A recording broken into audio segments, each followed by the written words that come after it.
Welcome to Inside Lake Forest. I'm Eileen, Looby, your host, and today we are visiting with Lovell's of Lake Forest, a restaurant owned by Doris and Jay Lovell, both local residents of the community. Lovell's of Lake Forest not only offers special occasion dining, but everyday lunch and dinner featuring dry-aged beef and other American classics. Let's step inside.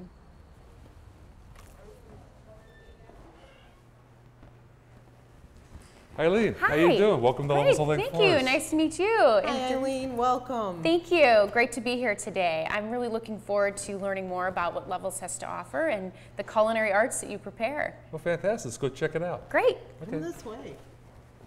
Jay and Doris, tell me how you got into the business with Lovell's of Lake Forest. Well, I got into business about 22 years ago. I was going to Milwaukee School of Engineering, and calculus, well, I wasn't going to get through calculus. So, I called my dad up one day and said, look, calculus isn't going to do it, but I always wanted to become a chef. He goes, it's just like being an artist, because I was a graphic illustrator and designer for about 15 years before I got into this business. So I went to Kendall College, made straight A's, first time in my life, and started working in the Lake County area.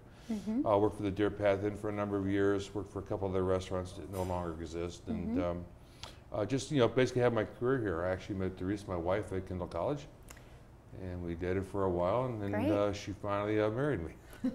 Well, you truly show that you have a passion for what you do here. Over the years, my menu's developed to cater to the clientele that I have. And that's why about 3 years ago we turned this place, or it's mostly the evening time, into more of a steakhouse menu. We have some a la carte items, and then you can have the a la carte entrees with the a la carte vegetables and potatoes, and we still do some really nice, beautiful fish from all over the world. And with you having two daughters, you certainly know what it's like to raise children and what type of foods they like as well.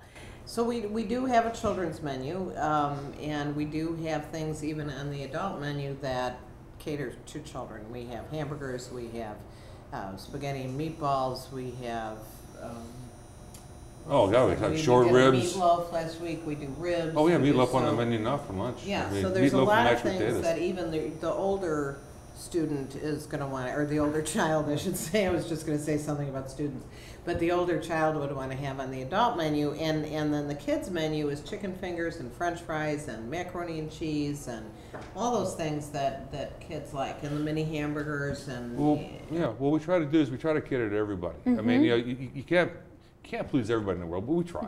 Absolutely. So as my menus developed, we had a captain's quarters menu that was more grilled items, at a little less priced than not as pricey as some of the other items that I have on the menu. But what we found was a lot of people wanted to sit upstairs. They didn't want to sit downstairs. Okay. So what we decided to do was to move the grill menu and the regular dinner menu and combine the two of them together. So up here on the main floor, during the day or even at nighttime, you can have spaghetti and meatballs. We have the one of our best dishes is the beef stroganoff. Oh, great. Sells out great, and everything's handmade, everything's made from scratch. We don't buy any pre-made sauces, any pre-made or any frozen items. Everything here is fresh. And we just, that's how we just developed it. It's, the mini burgers, the hamburgers, the barbecue ribs that we do occasionally. One of my sauces, which is the espresso bean barbecue sauce. I've been doing that in this particular area for about 20 years now. So people know that sauce. They know that they can get that here. Well, I think it's really important for the residents to know that there was a misconception, I think, that Lovell's of Lake Forest was only fine dining. But truly, you offer a family experience here, catering to each age group and each type of dining experience that one may want. We definitely do, and you are welcome to bring children to our restaurant. Ours, my Katie, who is now 10, learned to crawl in front of the bar over there. So children have been welcome here since day one. So not only an educational experience, but fine dining and enjoyable family experience as well. Can you talk a little bit more about the space memorabilia that you have here at the restaurant? My dad was in the space program, if anybody doesn't know this by now. Apollo 8, Apollo 13, which is the movie Tom Hanks played in. When we built this, we wanted to move his memorabilia, out of his house that nobody ever saw, and bring it here and put it inside the restaurant, so everybody can see it and see a lot of the stuff that he has. And so downstairs in the captain's quarters, there's cabinets down there. They're glass enclosed. It has a lot of memorabilia down there. and there's some up here, and then hanging throughout the restaurant are a lot of photographs that he had taken while he was in space, a lot of photographs of him with presidents of the United States. Can we go down and take a look at sure, those? we'd love to take you down there and show you some of the memorabilia that he has, definitely. Great. Jay, with my love of horses, can you tell me about this beautiful painting? This is the Steeds of Apollo. Steeds of Apollo was painted by a gentleman named Lumen Winters in 1969. It hung in the St. Regis Hotel, New York City, for about 20 years. During that time, when it first hung up, my dad was looking for something for the next Apollo mission he was on, which is Apollo 13, in order to, you know, each mission has a theme. And a friend of his told him about this painting called the Steeds of Apollo. So he went to New York, saw it, contacted Lumen Winters, and asked Lumen Winters to design the Apollo 13 medallion and the Apollo 13 patch, which is up here in the bronze, and to design it for him for the space program. Wow. Which he did. The painting itself was taken down shortly thereafter, and ended up in a closet somewhere. It disappeared. My dad was thumbing through a book, which is a space memorabilia book, and happened to kind of run across this painting and found out that it was on auction. Right at that time, Tom Hanks had called me because they were doing the Apollo 13 movie. And my dad was explaining to Tom what the significance of this painting was. And unbeknownst to us, Tom sent his wife and mother down to Santa Monica, California to bid on the painting, won the painting, and brought it up to us. The interesting thing about the painting here is when we received it, when we unrolled it and took a look at it, we were about a year's worth of design work into the restaurant. We were about ready to break ground. And I looked at the painting and looked at my dad and said, we got to start over again. He goes, what do you mean? He says, there's no place for this painting inside the restaurant. So we basically had to take the plans, throw them in the garbage can, start over again, bring the roofs up 4 feet, and, you know, put the arch in, and a couple other things we had to do just to get the paint in here. So we literally built this restaurant around this here painting. Well, it certainly is beautiful. That's a beautiful painting, which and another interesting note, and a lot of people don't know this, is on Apollo missions there's 3 astronauts, hence the 3 horses. On Apollo 13 there were 4 astronauts. One got the measles like 2 or 3 days before the flight, so he was bumped. So that's that 4th horse back there, it's the 4th astronaut. So that kind of, it's like karma, you know? It is. Yeah, it's really weird, but that's my story. Great, great. Let's go downstairs and take a look at what else you offer here. Love to. Wow, this is a great room down here. Thank you. This is the captain's quarters? Captain's quarters. We can do up to about 40, 45 people in here. Sometimes we stretch it into 60 people. Sometimes we, you know, like on a Friday or Saturday night, we take the furniture out in order to get more people because a lot of people want to come here and dine. We also have live music down here on Fridays and Saturday nights, starting around 8 o'clock till about 11:30. Oh, that's great to know. I don't think that most residents know that you have live entertainment here. Oh yeah, we've been doing live music for about 5 years now down here. Yeah. Oh, it's my favorite room. I like it. You know, I mean, I like the entire restaurant, but this is definitely one of my favorite rooms. But we have another room over here called the wine cellar. You really need to see that. Let's take a look. Let's check it out. Yeah, so this is the wine cellar room. This is the wine cellar room. We do 10 people extremely comfortable. 12 people it can hold. We've had 14 people in there, but it gets a little toasty. You know, but it is a working wine cellar. If you notice, like in the cabinets right here, we have all our wines that we store for regular service. And so it is a working room. So when you have a party down there, you will find probably one of my managers coming in there periodically to grab some of the more rare and expensive wines that you usually carry in here. So this is the bar downstairs. This is the bar downstairs that's adjacent to the captain's quarters. This is a full-service bar that is open to the public. So if, like we said before, you can rent that space for private parties, please do. This is going to be open to the public. It's a full-service bar. We call it our martini bar. And we have an extensive list of martinis that we like to play with. We kind of named after space themes like the Constellation and, you know, and the Apollo 13. And very interesting. Yeah. And can you tell me about this room up here? This is our full-service banquet facility. We could do up to 120 people sit down. If you have a live band with dance floor, probably around 70, 75 people if it's a sit-down dinner. I actually had my 50th birthday up here. I had about 150 people up here. So, and that was with the live band and the dance floor also.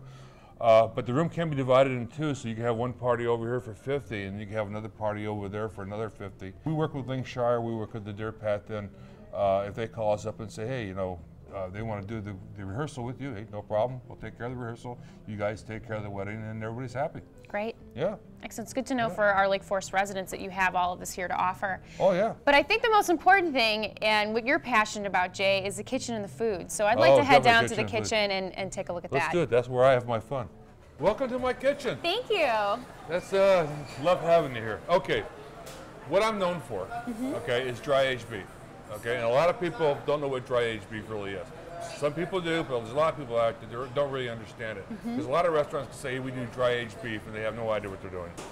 Okay, so the whole thing about dry aged beef is, you look in front of me, right here, this big old thing. This right here is a export rib. Okay, you got the rib cage right here. You got the feather bones down there. You got this huge fat cap, okay? It looks kind of gunky and stinky. Well, that's because it is. It's like cheese. We let this thing sit in the cooler for about 4 to 5 weeks, depending on the size. This right here is about 5 weeks, okay? Okay. Now, obviously, when it's after about 5 weeks, we have to trim it up, and that's where I come up with this. I trim everything off. I take the fat cap off. I take the feather bones off. I take off this end right here, the end pieces, and what you're left over with is a beautiful rib like this. Wow. Now, we sell these by the piece. At Christmas time, if you want to call me up and buy one of these things, call me, let me know ahead of time. I'll dry age it for you, and you can put this in your oven and roast it off. It makes it beautiful. Wow. You definitely want the 4 weeks, and the reason why is the dry aging gives it 5 weeks of enzyme working on the meat to break down the connective tissue. That's the whole key. Plus, also in dry aging, you see how beautifully red that is? Yes. See that? Yeah, it's still moisture, still a lot of moisture in there.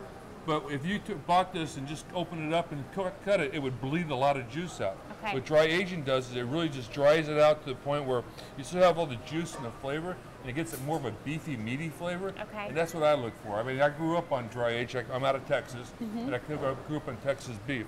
I also like my beef to have a little chew to it.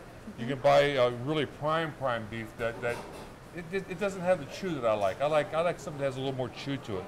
But this is a beautiful little cut. It's absolutely beautiful.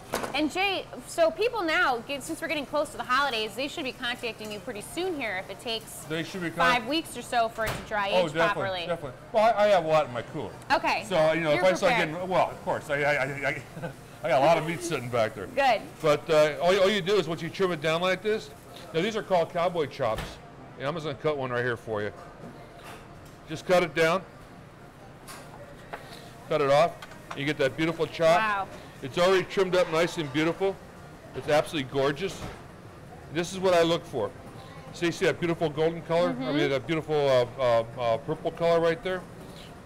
A lot of restaurants will highly season their beef. I don't. All I do is salt and pepper. Salt and pepper on it. You'll get this, and I put a little hotel butter on top. Okay. When it's done, the butter melts off. You know, it's a real tasty dish. And the best part about it is I take the bone home to my dog, Megan. She loves me. Well, I think it's a good point, Jay, in that you say that you just lightly are seasoning your beef. Lightly season. You don't have to cover up the flavor because it's the flavor that you really want to pull out. If you got to cover it up, there's a problem. Yeah. That's just me. If you got to cover it up, there's a problem. I'd rather use a little lightly seasoned and call it a day. I want you to taste, you know, the product that I'm doing. I'm all about, you know, just, you know, natural seasoning and natural product. Okay, one of my favorite dishes is a filet, surf and turf style. It's got a little bit of shrimp and an 8-ounce filet, and it's got a little coconut cream sauce, which we do with a chili hot sauce. Put a little virgin olive oil in there. Put my shrimp in there.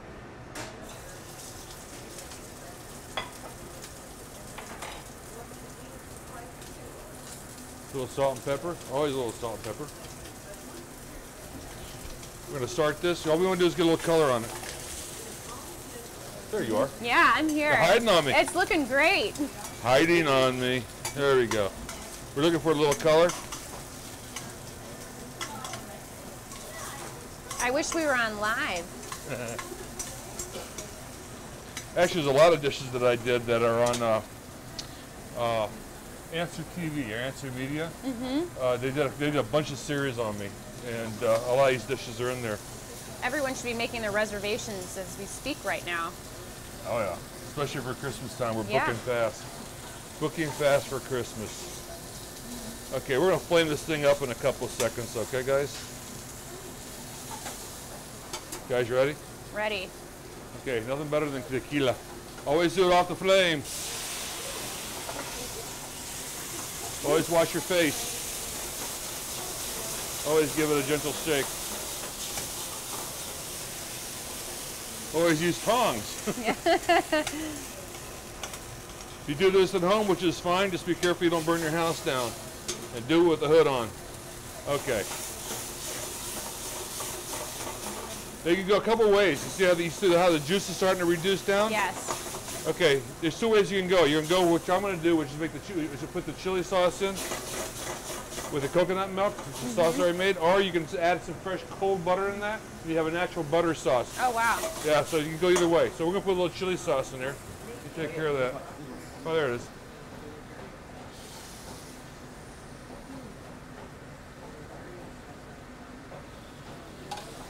What this right here is a hot chili sauce that we make with coconut milk. Uh-huh. So it's got a nice little kick to it. It's got a great little coconut flavor. Now you can see we already seared our steak off. It's a beautiful little medium. Actually, that's about medium red. Just how I like it. Juicy. No, yeah, I can. Okay, we got our plate. We're gonna put our plate on there, like that. Just put a little red wine sauce on there. Yeah, put it on top. Make it look pretty. A little more, a little more. All of it. There you go. There you go. Okay. Nice little fillet. This is reducing down real nice. See, the shrimp is cooked. You don't want the shrimp overcooked. That's Yeah. a lot of people overcook their shrimp and it gets hard. This shrimp right here is probably right just beyond medium, which is perfect. I'm gonna put the shrimp on the plate.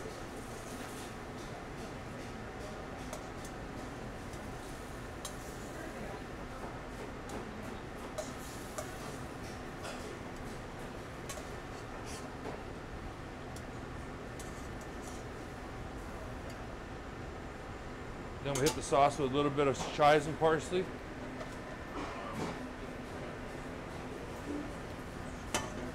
Make sure it's up to par.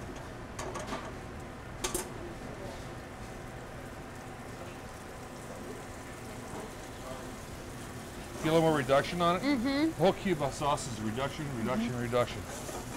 And when in doubt, strain, strain, strain. Okay, then we can put a little sauce on the plate.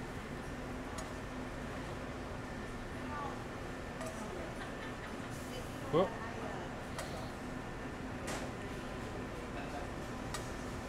Wow, it looks fantastic. Oh, it's a beautiful dish. I love this dish. There's always cleanup on aisle 4 here.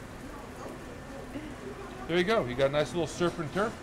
You got a beautiful 8-ounce filet with a red wine sauce. You got a nice 5 little shrimp. It's got the coconut cream sauce.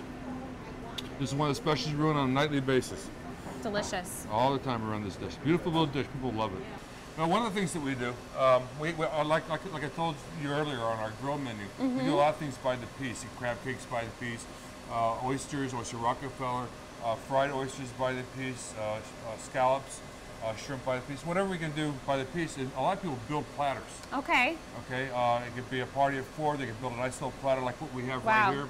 You have the calamari. You have oysters Rockefeller.